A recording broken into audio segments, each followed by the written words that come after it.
Nobody surrenders to something they ain't afraid of. A man don't drop his weapons for an army. He drops them for the one thing he can't outrun. And the most dangerous men, the ones who've spent a lifetime running, they don't surrender to guns or badges or iron bars. They surrender to someone who looks at them like they're worth saving. The empty desk. Emmeline Pryor had counted every desk in the schoolhouse twice. 14 desks, 13 children, the one in the back row, closest to the stove that never threw enough heat, had been empty since September. Miss Mercer kept it clean anyway, every morning before the bell. She wiped it down with the same damp rag she used on the chalkboard, working in slow circles like she was polishing a place setting for a guest who might still arrive. Emmeline had watched her do it so many times she stopped wondering why.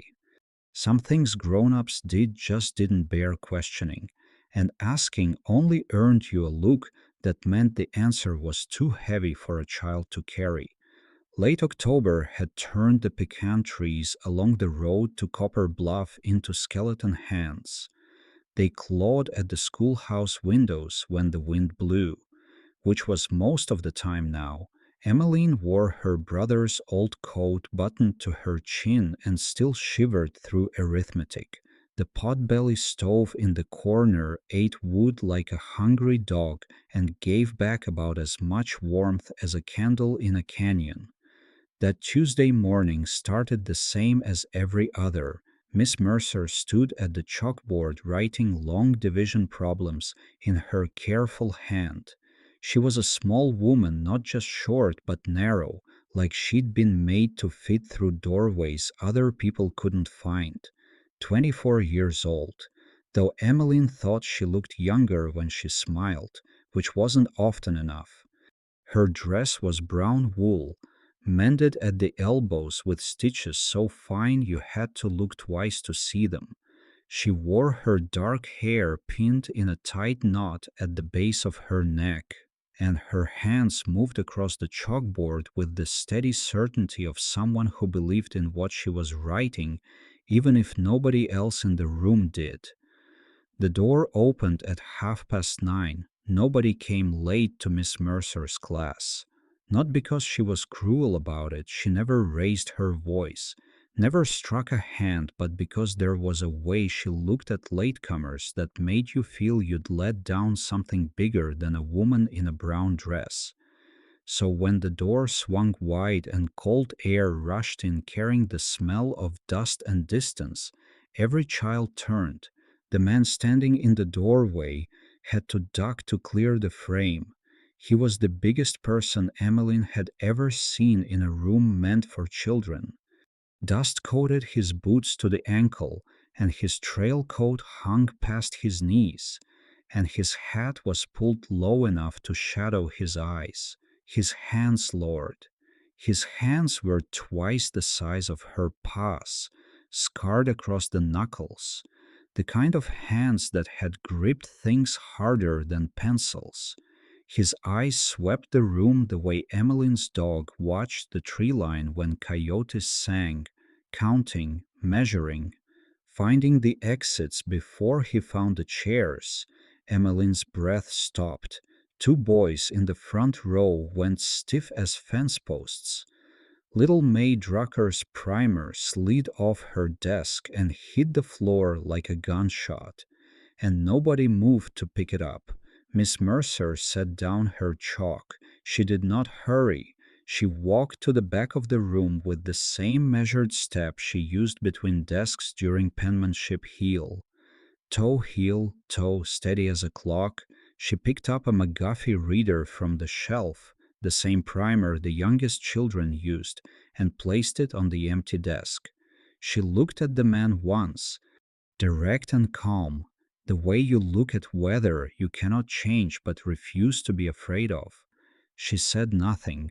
Then she turned and walked back to the chalkboard. Page 14, children. The man sat down. The desk groaned under him like it was protesting. He set his hat on his knee, And Emmeline saw his hair was dark and needed cutting, and his jaw was clenched tight enough to crack walnuts. His fingers rested on the primer's cover, but didn't open it. They just sat there, trembling so slightly that only a child watching from 2 rows away would have noticed.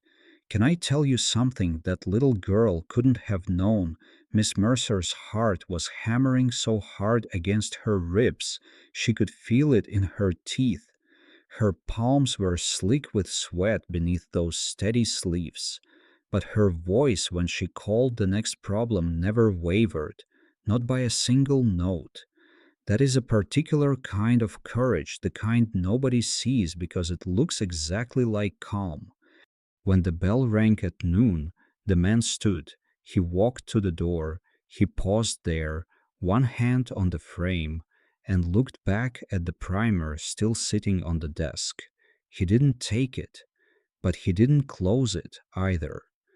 Emmeline watched him cross the street and disappear around the corner of the feed store. Through the window, she caught something else: Sheriff Ainsley standing on the jail porch, arms folded across his chest, watching the same man walk away with the kind of stillness that meant trouble was being weighed on a scale. A name between the Brazos and the Pecos. Every rancher between the Brazos and the Pecos knew the name Cade Massey. He'd earned it over 8 years of work that didn't bear discussing in decent company, cattle, mostly other men's cattle, driven off under moonlight and sold 3 counties over before the brands could be checked. He'd outrun posses through the cedar breaks of the hill country, where the brush grew thick enough to hide a horse and rider both. He'd survived an ambush outside Fort Griffin that left 2 men in the dirt and Kate with a bullet graze along his ribs that still pulled tight in cold weather. Rangers had tracked him, marshals had posted warrants, bounty men had tried their luck and walked home lighter for the effort. He had never been caught, not once in 8 years. But Kate Massey could not read the wanted poster bearing his own name. He sat that evening by a creek south of Copper Bluff, his back against a cottonwood, holding a crumpled handbill he'd pulled off a fence post 3 towns ago. The letters sat on the page like brands burned into unfamiliar hide shapes he recognized from repetition but could not make speak. He knew the C and the M because a barkeep in Abilene had traced them for him once. Drawing them in spilled beer on the counter with his finger, the rest was silence. This was the shame beneath all the other shames, deeper than the stealing, deeper than the running. A man who could not read was a man navigating the world by smell and instinct, same as an animal. He'd bluffed through memorizing routes, counting money by touch and color, avoiding any transaction that called for a signature. Last spring, he'd signed an X on a bill of sale and watched the livestock agent smirk.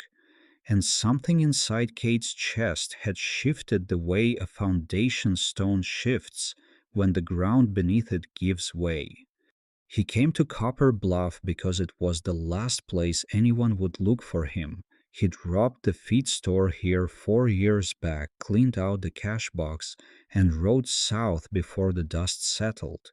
The town was small enough to forget and too proud to admit it had been taken. Nobody would expect him to return.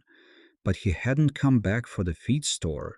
He'd come because, riding through at dusk 3 days ago, he'd seen the schoolhouse, seen children filing in at morning with their books and lunch pails, and the easy confidence of people who understood what was written on the signs they passed every day.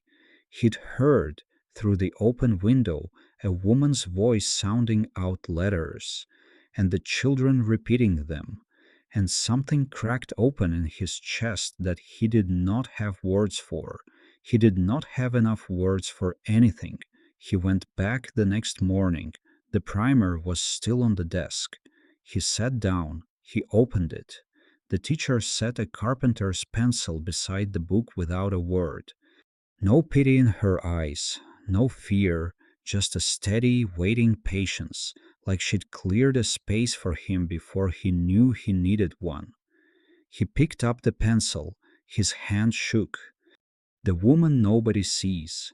Lenora Mercer ate supper in the storeroom behind the chalkboard, the same room where she slept, hung her spare dress on a nail, and kept the school's only lamp burning past dark because it was the only light she had. Tin plate, cold biscuit, beans left over from the afternoon, a cup of water from the pump out back, so cold it numbed her teeth. 3 years in Copper Bluff. The school board met quarterly to discuss closing her school, and quarterly she presented attendance numbers that weren't good enough, and test results they didn't care to examine, and a quiet argument for civilization that fell on ears tuned to cattle prices. Her salary arrived late 4 months out of 6. 1 month it hadn't arrived at all, and she'd eaten cornmeal mush for 3 weeks running until the general store owner's wife left a basket of eggs on the schoolhouse step without a note. The way a person leaves scraps for a stray they've decided not to adopt.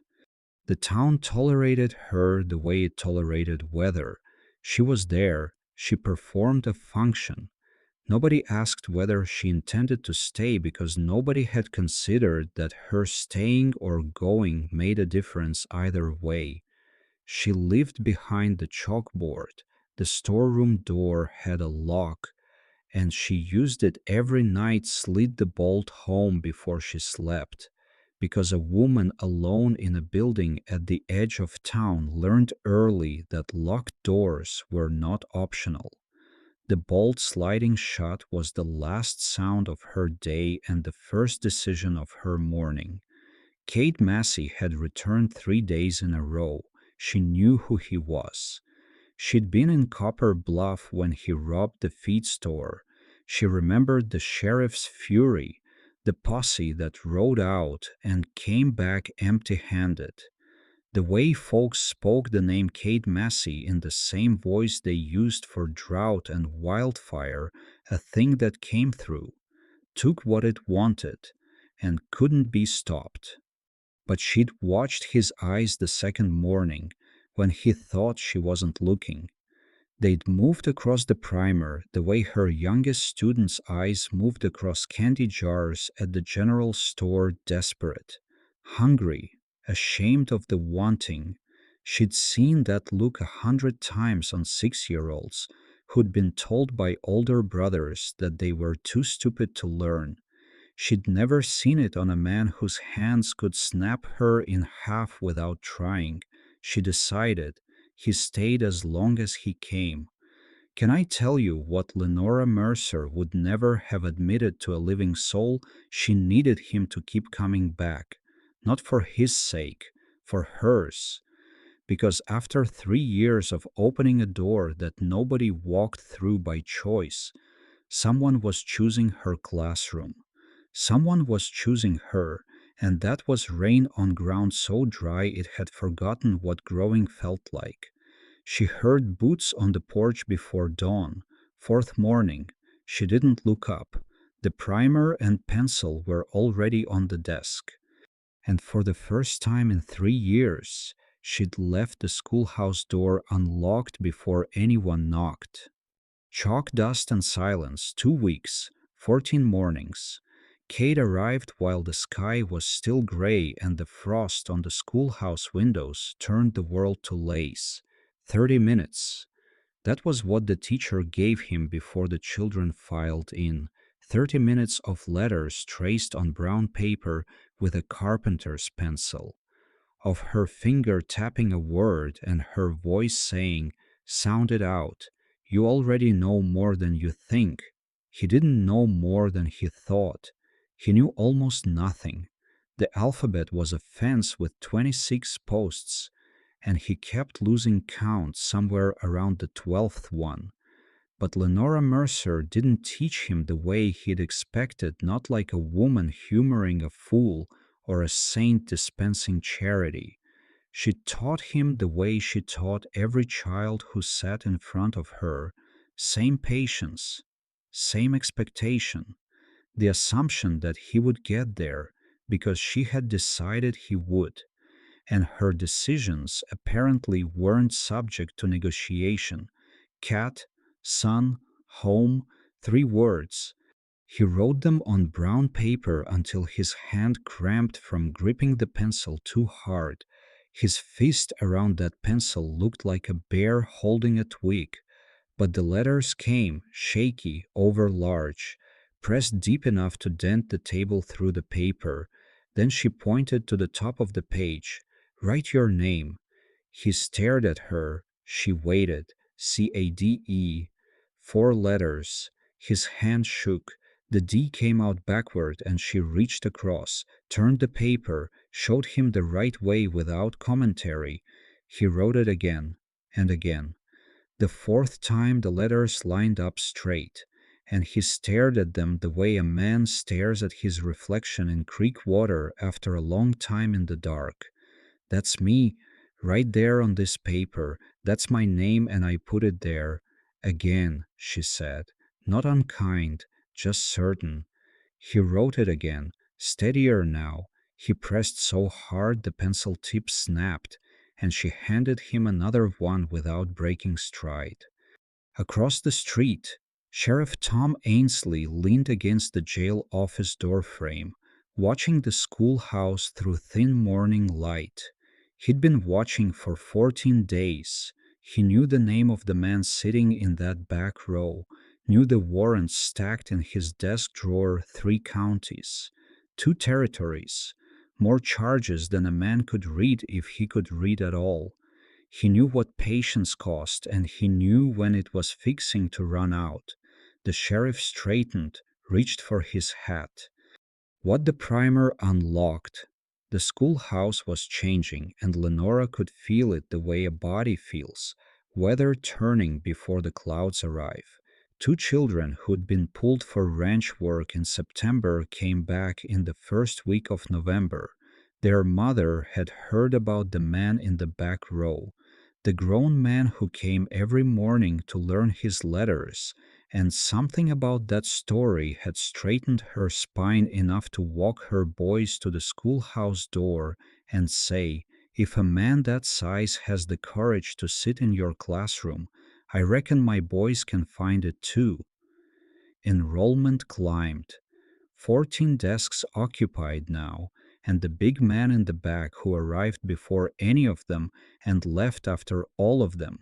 Parents who'd never darkened the schoolhouse door stopped Lenora at the general store to ask questions. Not hostile questions, curious ones. The building with the leaking roof and the insufficient stove had become the most talked about structure in Copper Bluff, and Lenora Mercer, for the first time in 3 years, felt something she barely recognized moving through her bones.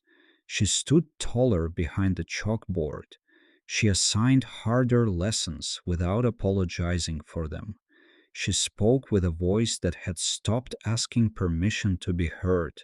On a Thursday morning in the 3rd week, Kate Massey read his first complete sentence aloud.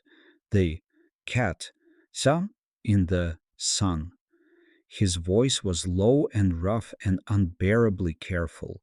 Each word lifted from the page like something fragile he was terrified of dropping. The room went quiet. Even the 2 boys who usually fidgeted through everything sat still as stones. Then Emmeline Pryor clapped. It burst out of her before she could catch it, a sharp crack of sound that startled everyone in the room, including Kate. His head came up fast, eyes wide, and the children laughed not at him, but at the surprise of that sound breaking all that silence. Kate Massey, the most feared cattle rustler in Texas. ducked his head like a schoolboy caught doing something kind. The corner of his mouth moved, not quite a smile, but close enough that Emmeline saw it and felt her chest fill with something warm. Here's what nobody in Copper Bluff understood yet. They thought Lenora was saving Kate Massey, and maybe she was. But look at her really look. Watch who's standing straighter at that chalkboard. Listen to whose voice carries new steel. Count how many desks are full that were empty a month ago. Lenora Mercer was rising, and she was so busy watching him learn that she didn't notice herself becoming the woman she'd come to this town to be. After the children left that afternoon, she found a note on her desk. The letters were large and uneven, pressed deep into brown paper by a hand better acquainted with rope than pencil. Thank you, Miss Mercer. She held it a long time, running her thumb across the grooves the pencil had left. Then she folded it carefully and tucked it inside her primer. It was the first letter anyone had ever written her. The sheriff's patience runs dry. The door banged open hard enough to bounce against the wall, and every child in the schoolhouse flinched. Sheriff Tom Ainsley stepped through, badge on his vest catching the lamplight, thumbs hooked in his belt. His eyes found the back row the way water finds a crack. Kate Ellen Massey, the full name, all three words, spoken aloud in front of 13 children and a schoolteacher, landing like stones dropped into still water. Emmeline's hand flew to her mouth. Two boys in the second row pressed into each other. May Drucker's primer slid off her desk again and hit the floor, and again nobody picked it up. Miss Mercer set her chalk down slowly, precisely, the way a person sets down something they're choosing not to throw. Kate didn't move. His hands stayed flat on the desk, one on each side of the primer, palms down, fingers spread the way a man keeps his hands visible when he knows what reaching for anything might cost him. Sheriff, he said. Low, steady. Ainsley crossed the room in 4 strides. He stopped at the desk and spoke low enough that only Kate and the nearest children could hear, though every ear in the room was straining hard enough to bleed. 3 counties got warrants, 2 territories. I've been patient because you ain't committed no crime inside my jurisdiction in 4 years, and because I got a soft spot for whatever Miss Mercer is attempting here, but the school board is breathing down my neck something fierce. Ranchers are nervous. Their wives are asking why their children are sitting in the same room as a cattle thief. He straightened up, looked at Lenora. Ma'am, you got 1 week to resolve this situation, or the board shuts this school and I do what the warrants say. He turned and walked out. The door swung shut behind him. The silence he left was the kind that has weight, the kind that presses down on a room and makes the walls feel closer. That evening, the school board convened in the general store's back room. Lenora stood before 5 men who controlled her salary, her building, and the future of every child she'd taught for 3 years. They gave her the week. One member, a rancher whose wife had brought 2 boys back to class, voted against the ultimatum. He was outvoted 4-1. Kate heard the verdict. He stood outside the store window in the cold dark, watching through the glass as Lenora's jaw set and her eyes went bright with something caught between fury and heartbreak. He'd seen that look on people before, usually right before they stopped fighting. He turned and walked into the dark. Next morning, the back row desk sat empty, and the morning after that, Lenora stood in the schoolhouse doorway at dusk, cold air finding the spaces between her shawl and her skin. The chair in the back row looked the way it had looked for 3 years before he came, like absence, like a place set for someone who was never going to arrive. The creek and the firelight. 3 days without him. The schoolhouse felt like a room where someone had packed up and left but forgotten to take the silence with them. The children noticed. Of course they noticed. Emmeline asked twice, and both times Lenora gave the same answer. That's his choice to make, Emmeline. But the girl left a drawing on the back row desk, a picture of a big man sitting in a small chair, reading a book. Underneath, in her careful hand, come back. Lenora didn't remove it. On the third evening, she sat in her storeroom with a sheet of paper and a pen and wrote a letter to the school board resigning her position. She held it over the candle flame, watched the edges curl brown. The heat reached her fingertips. She pulled it back, folded it, set it inside the primer beside Kate's note. Not yet. She wrapped her shawl tight and walked south past the last building in town, following the creek path she'd never taken after dark. The cottonwoods stood bare against a sky salted with stars, and the water ran low and cold over limestone, whispering to itself about winter. She heard him before she saw him, the slow, effortful sound of a man reading aloud to no one. He sat against a tree with the primer open in his lap, a small fire throwing orange light across the pages. His finger traced each word, his lips moved, shaping sounds the way a man shapes green wood, carefully, patiently, knowing it might split. He was working through a passage about a family building a house, and he was getting half the words wrong, but he was getting the other half right, and he was not stopping. He didn't hear her coming. She saw his face, unguarded for the first time, stripped of the reputation, the warrants, the iron jaw he showed the world. Just a man sitting by a fire, fighting the only battle that had ever truly frightened him. The firelight turned the scar on his knuckle to a thin white line, and his lips moved around syllables that fought him and he fought back. She sat on the fallen log beside him, his startled hand going to his belt fast as instinct, then stopping when he saw who it was. They sat a full minute without speaking. The creek did the talking. "I should go," he said finally. His voice was hoarse.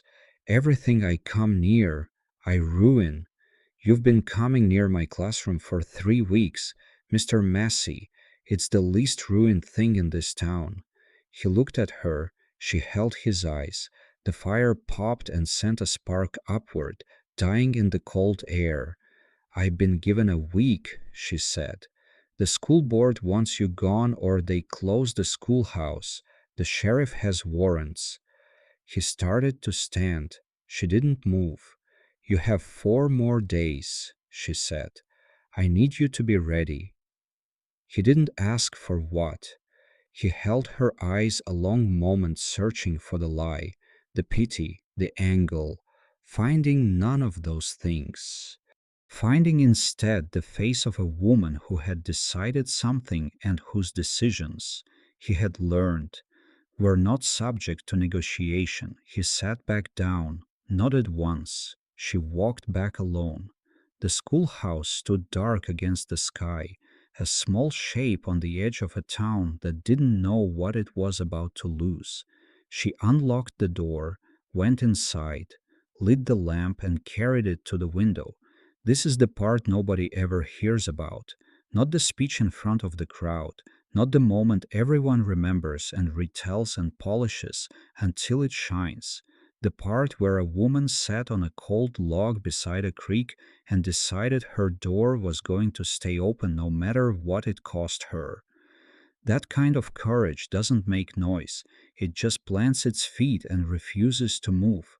From the creek, if you looked north through the bare cottonwoods, You could see it a single point of warm light in a dark town.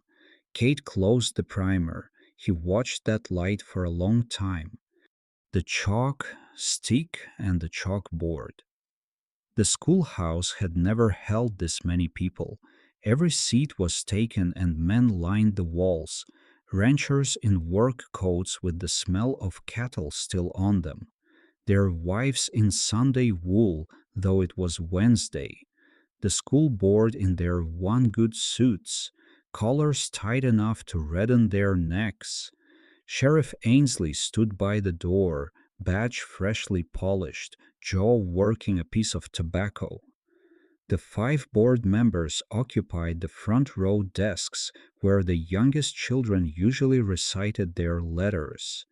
Emmeline and the other students had been sent home, but Emmeline had circled back through the pecan grove and pressed her face against the side window, her breath fogging the cold glass.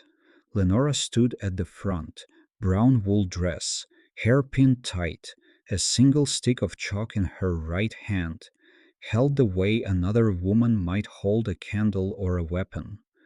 I did not come to Copper Bluff to decide who deserves to learn. Her voice was not loud, but it carried the way a church bell carries, clear and clean, asking nothing, announcing everything. I came to open a door. I have opened it every morning for 3 years. In those 3 years, more children have learned to read and write in this room than in the decade before I arrived. I have done this on a salary that arrives late when it arrives at all, in a building with a stove that barely warms, with materials I purchased from money I did not have. She paused. Let the silence do its work. Let the men in their good suits feel the weight of that silence pressing against their collars. 3 weeks ago, a man walked through that door. He sat down. He picked up a primer. He did not ask for forgiveness or mercy or special treatment. He asked, by his presence, for the chance to learn, and I gave it to him because that is what this room is for.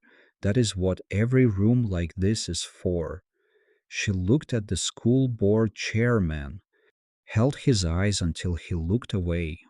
You are asking me to decide that some people are beyond teaching. I will not make that decision. That door stays open. Or I am not the woman standing in front of it. Then she turned, looked at Kate. He sat in the back row. Same desk.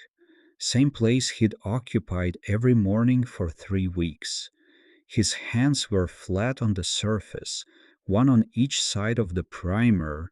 He met her eyes across the length of the room, across all those seated people and all those years of running, and she nodded. Kate Massey stood. He walked to the front past the ranchers who bolted their gates at his name, past the sheriff who had warrants in his drawer and the legal right to end this with iron, past the school board who wanted him gone and the wives who clutched their collars and the men who shifted in their seats. He reached the chalkboard, picked up the chalk from the ledge.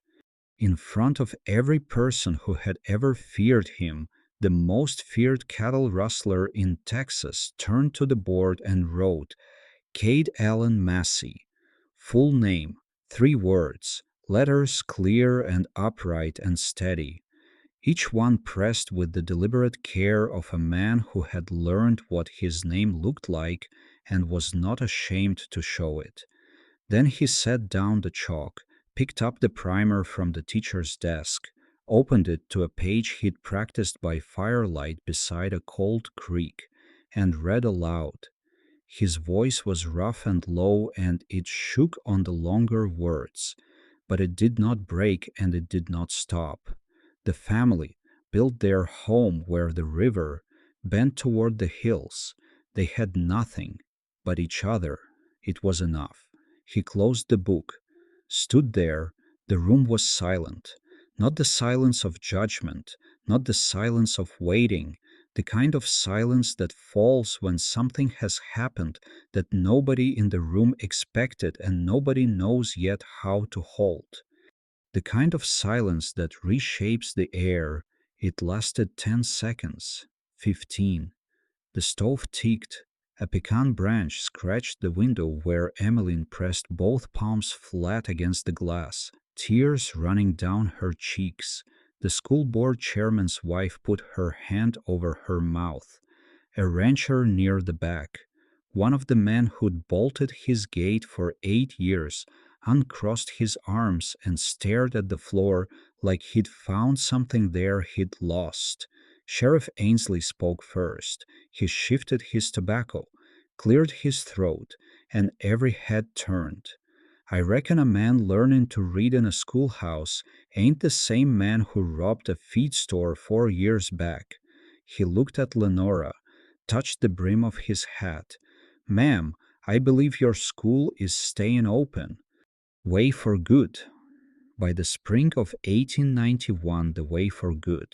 By the spring of 1891, the Copper Bluff Schoolhouse had a second room framed by volunteer hands over one October weekend. The lumber donated by 3 ranches and a sawmill owner who had once voted to shut the school down. The original storeroom where Lenora Mercer had slept on a narrow cot and eaten cold biscuits alone for 3 years was now the office of the county's first female superintendent of education. She had a proper cottage behind the school with a garden that bloomed stubborn and bright through the Texas heat, and a porch where she drank her coffee in the mornings while watching children walk up the road. Kate Massey was pardoned in the winter of 1888.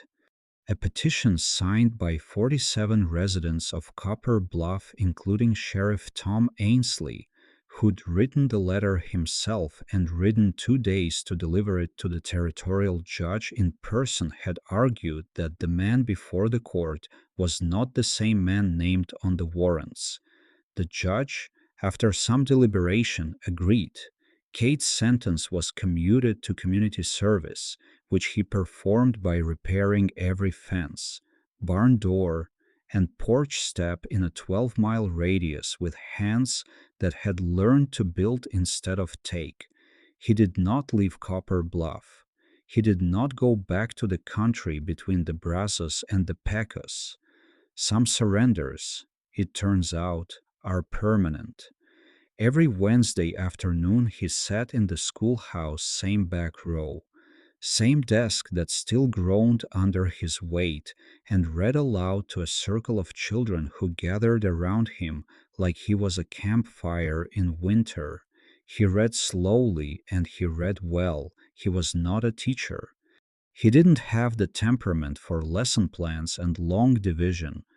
But when a 6-year-old struggled with a word, Kate would lean close and say, "Sound it out. You already know more than you think." And the child would hear in his voice something that couldn't be faked, the sound of a man who had once been exactly where they were and had come through. Emmeline Pryor, 15 now, tall and serious and sharp as a new pin, was Lenora's first teaching assistant. She had plans to attend the normal school in San Antonio. She would become, in time, one of the finest educators the county ever produced. And she would tell anyone who asked that she learned what teaching meant by watching a woman hand a primer to the most dangerous man in Texas and say nothing. Sheriff Ainsley, retired, spent his afternoons on the schoolhouse porch whittling animals from cedar scraps and pressing them into the hands of whatever child walked past. He never did arrest Kate Massey. When folks asked why, he'd shift his tobacco to the other cheek and squint at the horizon and say, "Man surrendered to a higher authority than mine. I ain't fool enough to argue with a chalk stick." Between you and me, The most feared thing in Texas was never a cattle rustler with a fast horse. It was a woman half his size with a piece of chalk and an unlocked door, because posses and ambushes those a man can outrun. He can hide in the cedar brakes and ride by moonlight and stay ahead of the law for years if he's clever and hard and willing to keep moving. But patience, kindness that don't flinch and don't look away and don't ask you to be anything except a man willing to sit down and try, that's the thing that catches you. And once it does, you don't want to run anymore. Late autumn again. The pecan trees along the road to Copper Bluff stood bare against a white sky, same as the morning Kate Massey first ducked through the schoolhouse door 5 years back. The wind still scratched the windows. The stove still fought its war against the cold. But the door was open. A lamp burned in the window, and from inside the sound of a deep voice reading aloud, steady and sure now, and children listening, the sound of a door that someone had unlocked and decided, no matter what, to never lock again. Maybe you've never stood in a one-room schoolhouse on the Texas frontier, but maybe you've been the person nobody saw. Maybe you've held a door open when the world told you to bolt it shut. Or maybe, and this is the part that matters, maybe you've been the one standing outside, afraid to walk through. If that's you, I want you to know something. The door's still open. It was open this whole time. All you had to do was sit down.